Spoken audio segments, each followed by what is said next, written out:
Vítajte.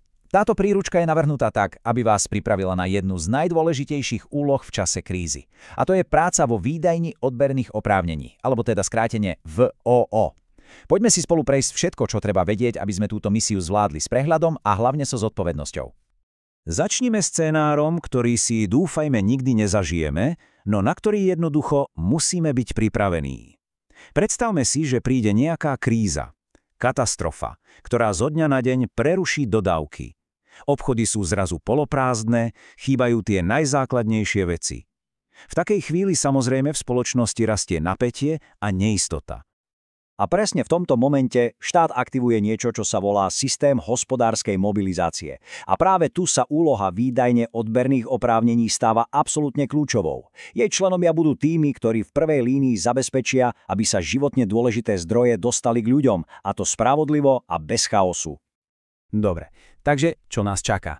Prejdeme si 6 základných oblastí. Povieme si, prečo je VOO taká dôležitá, ako prebieha jej aktivácia, aké 3 typy oprávnení existujú, aký je presný postup pri výdaji, čo robiť v nečakaných situáciách a nakoniec, ako celú misiu správne ukončiť. Tak poďme na to pekne od základov. Aby sme dobre pochopili našu rolu, musíme najprv vedieť, prečo vlastne celý systém VOO existuje a aké je jeho miesto v štruktúre štátu. Hospodárska mobilizácia. To znie možno zložito, ale v skutočnosti to nie je znakom chaosu. Práve naopak. Predstavme si to ako taký centrálny nervový systém štátu, ktorý sa v kríze aktivuje, aby presmeroval všetky zdroje presne tam, kde sú najviac potrebné, čiže k ľuďom. No a zákon v tomto prípade stavia obec priamo do centra diania. Obec má samozrejme veľa úloh, no práve prevádzka VOO je pre bežných občanov tá úplne najviditeľnejšia. Členovia výdajne sú teda priamym spojením medzi celým systémom a ľuďmi v núdzi. Dobre, takže ako to celé vlastne začne? V momente, keď vláda oficiálne vyhlási krízovú situáciu, spúšťa sa reťaz veľmi presne načasovaných krokov. Poďme sa na ne pozrieť bližšie. A tu naozaj nie je žiadny priestor na zaváhanie. Hovoríme o extrémne krátkom čase. Od momentu vyhlásenia beží časomiera. Máme presne 24 hodiny na to, aby sa vyzdvihli dokumenty a spustila celá prevádzka. Inými slovami, do jedného dňa už musia občania stáť pri okienku a dostávať svoje oprávnenia. A kto sú teda tí ľudia v prvej línii? No, starosta vyberie členov spomedzi zamestnancov úradu, poslancov alebo aj iných aktívnych a spoľahlivých občanov. A čo je dôležité, táto úloha nie je dobrovoľná. V krízovej situácii sa mení na oficiálnu pracovnú povinnosť.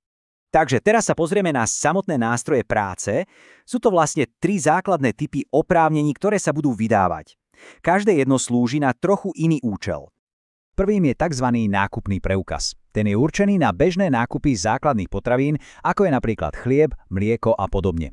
Každá osoba staršia ako 15 rokov s ním môže počas jedného mesiaca nakúpiť presne stanovené množstvo tovaru. Druhým je odberný preukaz. Ten slúži na tovary, ktoré síce nie sú potravinami, ale sú rovnako dôležité pre fungovanie spoločnosti. Hovoríme napríklad o pohonných hmotách, aby fungovala doprava, alebo o čistiacich prostriedkoch na udržanie hygieny. A nakoniec, tá najprísnejšia forma regulácie – prídelové lístky. Tie sa nepoužívajú na nákup do nejakého limitu, ale na nákup presne stanoveného množstva, čiže prídelu.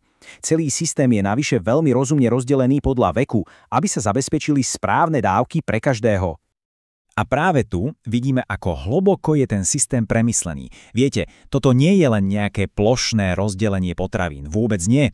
Je to o spravodlivosti a vlastne aj o vede.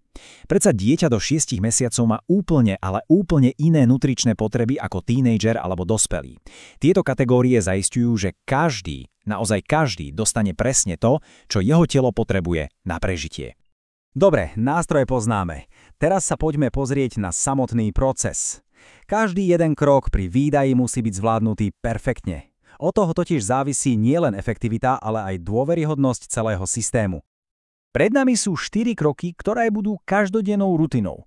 Overenie, vyplnenie, zápis, odovzdanie. Ani jeden z nich sa nemôže preskočiť alebo zľahčiť. Každá jedna chyba totiž narúša dôveru ľudí v systém, ktorý ich má chrániť.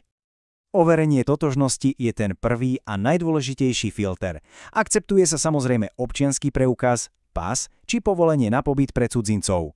A treba pamätať, že pri deťoch je kľúčový rodný list, ktorý musí priniesť rodič alebo zákonný zástupca. Samozrejme, život prinesie situácie, kedy štandardný postup nebude stačiť. Určite vzniknú nejaké špeciálne prípady. Poďme sa pozrieť na tie najčastejšie a na to, ako ich správne a férovo riešiť. Áno, toto bude asi veľmi častý problém, stratené alebo ukradnuté oprávnenia. Čo sa robí v takomto prípade? Aký je správny postup? Postup je našťastie jasne daný. Občan musí podpísať čestné vyhlásenie o strate.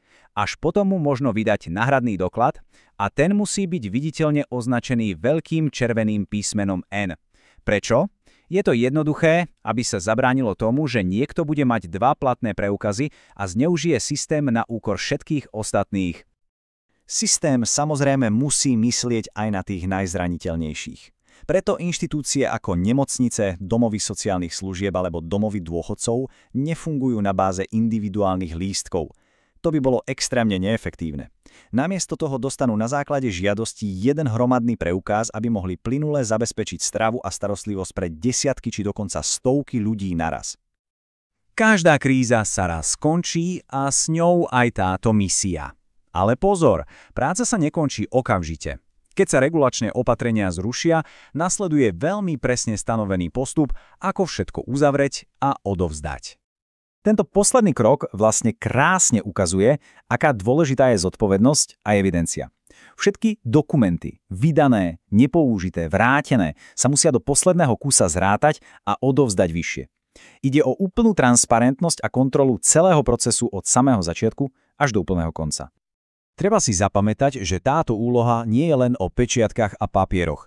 V čase krízy budú členovia VO tvárou systému a oporou pre svoju komunitu. Od ich precíznosti a zodpovednosti závisí nielen spravodlivá distribúcia, ale aj dôvera ľudí v to, že štát funguje, aj keď je najhoršie. A práve na tejto dôvere stojí a padá naša schopnosť zvládnuť akúkoľvek krízu.